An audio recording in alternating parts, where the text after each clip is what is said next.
C'est l'actualité internationale chez Kivu Morning Post.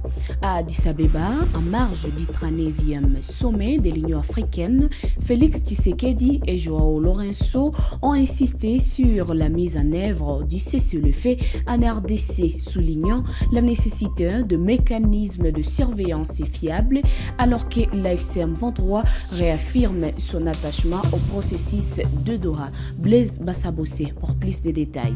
Selon la présidence, cette rencontre s'inscrit dans les cadres des efforts de l'Angola pour instaurer une paix durable et vérifiable en République démocratique du Congo. Les deux dirigeants ont souligné l'urgence et la nécessité d'opérationnaliser le mécanisme de surveillance et de vérification cessez-le-feu destiné à garantir une cessation effective et contrôlée des hostilités. Par ailleurs, Félix Tshisekedi et le président sud-africain Cyril Ramaphosa, également présents à Addis Abeba, ont abordé le retrait progressif du contingent sud-africain de la MONUSCO. Cette situation intervient alors que la F-123 a dénoncé le manœuvre dilatoire et les tentatives de manipulation de Kinshasa consistant à multiplier des cadres et forats parallèles dont les but manifeste de contourner le mécanisme déjà convenu et de retarder la recherche d'une solution durable. Une déclaration qui est intervenue après l'annonce de Luanda d'un cessez-le-feu à partir du 18 février 2026. L'AFC-M23 a déclaré que le mouvement n'est pas informé du cessez-le-feu annoncé par l'Angola. Benjamin Bonipa, secrétaire exécutif du mouvement, a affirmé que l'AFC-M23 reste attaché au processus de Doha. Le président burundais Evariste Ndayishimiye a pris officiellement la présidence de l'Union africaine avec l'ambition de renforcer la coopération continentale et de promouvoir des réponses collectives aux crises sécuritaires, économiques et climatiques, alors que le Burundi reste engagé militairement dans la crise sécuritaire à l'est de la RDC. Suivant. Cette passation marque le début d'un mandat d'un an au cours duquel le Burundi prendra le règne de l'organisation continentale. Ndayishimiye a remercié ses pairs africains pour leur confiance et présente les grandes lignes de la présidence, coopération, écoute et recherche du consensus. Les chefs de l'État ont identifié les principaux défis du continent: crise sécuritaire, tensions économiques et impact du changement climatique, et plaide pour des réponses collectives et solidaires. Avec grand honneur et humilité, le Burundi assume le sens du devoir et du dévouement total au service de notre continent et de ses peuples, a déclaré Evariste Ndayishimiye. En prenant les relais du président angolais João Manuel González Lourenço, il attend également amplifier le voix de l'Afrique sur la scène mondiale et promouvoir un modèle de croissance inclusif et centré sur les populations. Le Burundi, désormais à la tête de l'Union africaine, est également impliqué dans les conflits à l'est de la République démocratique du Congo, opposant les régimes de Kinshasa au mouvement politico-militaire, l'Alliance Fleuve Congo AFC-M23. L'armée burundaise est présente dans la région depuis 2023, combattant aux côtés de l'armée congolaise et ses alliés Wazalendo au nord et au sud Kivu contre les forces de l'AFC-M23. Ces dernières semaines, l'AFC a accusé l'armée burundaise de mener plusieurs attaques contre les civils Banyamulenge dans les hauts plateaux de Minembwe en territoire des Fizi. À marge du 39e sommet des chefs d'État et de gouvernement de l'Union africaine à Addis Abeba, le ministre du Commerce extérieur, Julien Paluku Kahongya, a participé au panel de haut niveau de l'initiative Accra Reset. Il y a représenté les présidents de la République.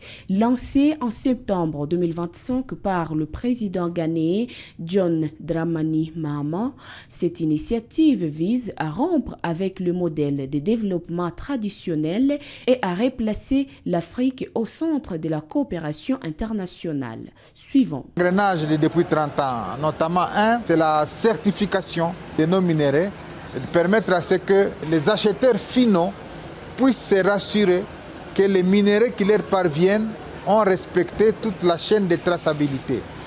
De deux, nous avons proposé qu'il soit créé une bourse de minéraux, une bourse africaine de minéraux qui va permettre à ce que les prix de nos minéraux ne soient plus fixés ni à Shanghai, ni à Londres, mais au niveau de la plateforme africaine qui va se charger effectivement de devoir piloter cette création de la bourse africaine des minéraux. Nous avons enfin demandé à ce que tous les pays africains puissent s'unir pour promouvoir l'industrialisation. Parce que sans une valeur ajoutée à nos minéraux, nous allons continuer à ne plus capter ou à ne pas capter la valeur marchande importante et laisser les pays acheteurs continuer à bénéficier de nos ressources naturelles. Donc l'Afrique est en train de bouger. Ici, à Addis Abeba, à marge de ces sommets des chefs d'État, eh bien, ils s'organisent différentes activités pour que tout cela converge comme décision que vont prendre les chefs d'État et que désormais, dans un horizon beaucoup plus proche, que ceci soit coulé en termes de plans opérationnels pour permettre à l'Afrique de devoir migrer de l'Afrique de famine, de l'Afrique de guerre, vers l'Afrique solution qui apporte suffisamment de bien-être à sa population. Pour la première fois de son histoire, l'AS Maniema Union se qualifie pour les quarts de finale de la Coupe de la CAF après un net succès 3-0 contre Nairobi United, porté par un doublé de Benny Namboka et un but de Boma Kinda. Jospin Hangui pour plus de détails. L'AS Maniema Union a battu Nairobi United par le score de 3-0 et s'est qualifié pour les quarts de finale de la Coupe de la CAF. Ce match historique pour le club de Kindu s'est joué dimanche au stade tout-puissant Mazembe de Lubumbashi. Les Congolais ont pris le contrôle dès les premières minutes grâce à un doublé éclair de Benny Namboka à la 5e et 29e minute avant que Mboma Kinda n'inscrive le 3e but juste avant la pause. C'était à la 44e minute. Cette performance a scellé une victoire nette et maîtrisée, synonyme d'une première qualification à ce stade de la compétition pour le club de Kindu.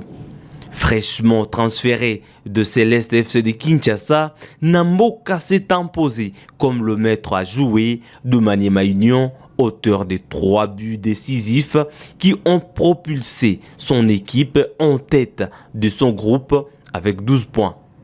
Malgré une attaque tranchante, la défense a montré quelques signes de vulnérabilité, rappelant que le parcours pourrait se compliquer face à des adversaires plus expérimentés dans les tours à élimination directe. Le tirage au sort des quarts de finale est prévu le 28 février 2026 avec des matchs allés programmés entre le 13 et le 15 mars et les retours du 20 au 22 mars 2026. Maniema Union se prépare désormais à écrire un nouveau chapitre de son histoire sur la scène continentale. C'est tout pour l'actualité internationale. C'est votre première fois de nous suivre. N'oubliez pas de vous abonner et d'activer la cloche de notification pour être à la une des informations.